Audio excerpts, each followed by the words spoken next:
Inilah makna dibalik isu Prabowo Gibran di Pilpres 2024. Pemilihan presiden Pilpres semakin dekat.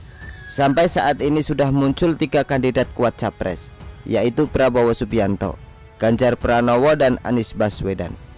Dinamika politik terus terjadi dan bermunculan berbagai isu pasangan capres dan cawapres yang mengejutkan. Masyarakat Indonesia pernah heboh ketika muncul isu memasangkan Presiden Jokowi Prabowo di Pilpres 2024.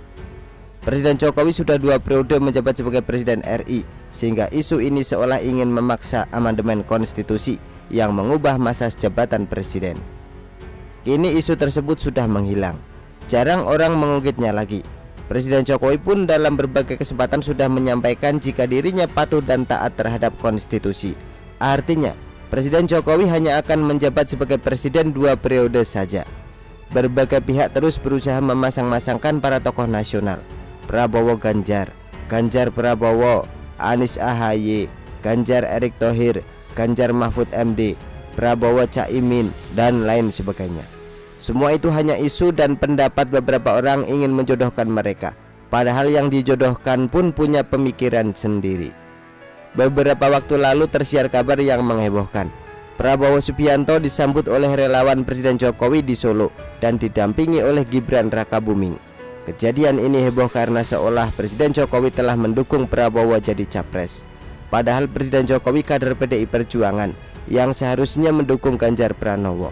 Nah, setelah kejadian di Solo ini muncul isu Prabowo Subianto Gibran Rakabuming sebagai pasangan capres dan cawapres Pilpres 2024. Pasangan unik Prabowo Subianto tokoh senior dan Gibran politikus sangat muda. Ada beberapa makna dibalik munculnya isu Prabowo Gibran. Pertama, memasangkan mereka sangat sulit terwujud, bahkan hampir mustahil. Undang-Undang Nomor 7 Tahun 2017 tentang Pemilu UU Pemilu mengatur batas minimum usia capres dan cawapres adalah 40 tahun. Dari aturan ini, maka tidak memungkinkan bagi Gibran maju di Pilpres 2024. Gibran masih sangat muda. Putra sulung Presiden Jokowi ini lahir tanggal 1 Oktober 1987, masih berusia 35 tahun. Butuh waktu 5 tahun lagi agar bisa maju jadi capres atau cawapres. Kedua, isu ini muncul tentu saja tidak sembarangan.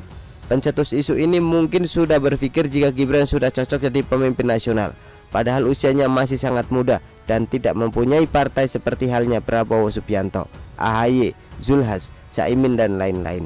Tidak terbayang 5-10 tahun lagi dari sekarang sosok Gibran akan benar-benar jadi tokoh nasional yang berkibar.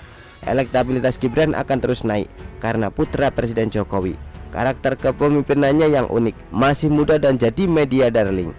Putra sulung SBY yakni AHY saja belum maksimal untuk masuk level tokoh nasional. Dirinya masih belum diyakini jadi cawapres.